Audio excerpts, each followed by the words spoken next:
On va parler de Lily et Jack, ces deux enfants qui ont disparu au mois de mai à Lansdowne Station, en Nouvelle-Écosse. Leur grand-mère a parlé aux médias et croit qu'ils sont toujours vivants.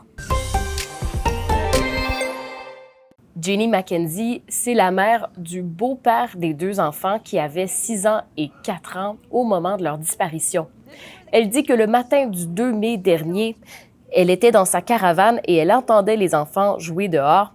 Puis soudain, elle n'entendait plus rien.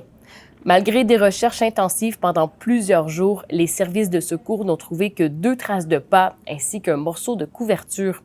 Jenny Mackenzie pense donc que les enfants ne sont pas dans les bois, mais elle dément aussi les rumeurs selon lesquelles son fils, soit le beau-père des enfants, est responsable de leur disparition.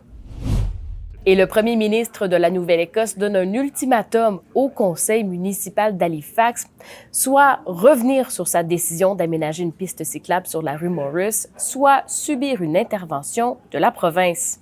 La ville d'Halifax prévoit de construire une piste cyclable à double sens sur la rue Morris pour relier le front de mer au reste du centre-ville. Ce réaménagement voudrait dire que la rue Morris deviendrait à sens unique pour les voitures.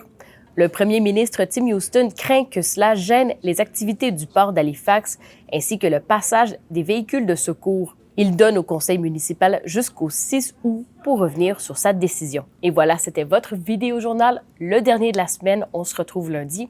D'ici là, retrouvez nos informations sur l'application Info.